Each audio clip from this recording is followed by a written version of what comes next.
Well, performance management is a really important concept.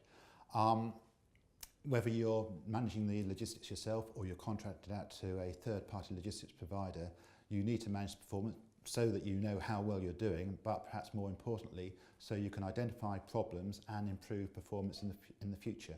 So that's key.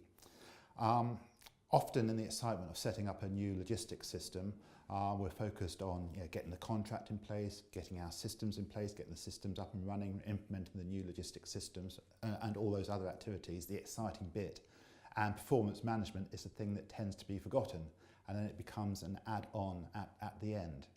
The problem is it should be an integral part of the design process so that we're considering right at the outset the performance management of the system and designing it in rather than including it as an add-on towards the end of the process.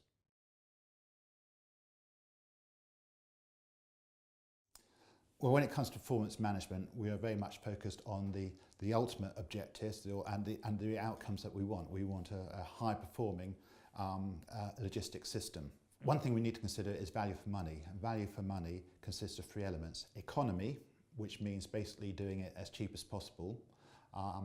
Efficiency, which is about maximising your outputs for the resources that you put in.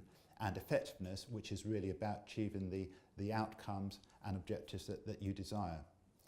When it comes to performance management, if you look at the inputs going into the system, that's the resources that you're using, whether it's money, people and things like that, you're going to focus on measuring economy, which is useful, which is important, but it's only one element of that value for money process.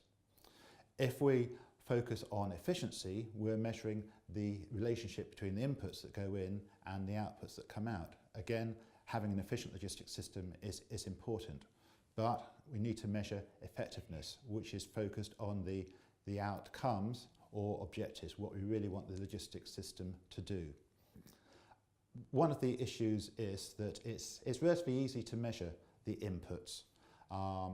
Things like cost, things like utilisation of resources, things like delivery times, they're relatively easy to measure. Things that are related to the outcomes or objectives are often sometime into the future. They're difficult to measure. Sometimes they're very difficult to specify in measurable terms. It's difficult to be specific about them. So the things that we really want, the outcomes and the objectives, are difficult to measure.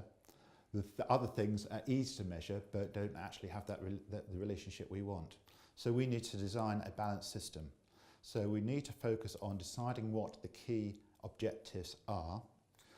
Then we move back and look at what are the outputs which feed into those objectives, and then finally look at the inputs that deliver those outputs, which then consequently deliver the outcomes we desire. So if we take that focus from designing it from the top down rather than the bottom up, we get a balanced system. We get a system where a performance management system, where we are measuring inputs, outputs and objectives. We're measuring economy, efficiency and effectiveness, and we get a good picture of the whole of the logistics system. Not only that, if we identify the key inputs and the key outputs, that helps us to identify problems earlier on so that we've got time to identify the problems, come up with a solution and implement that solution before something goes wrong in our final delivery.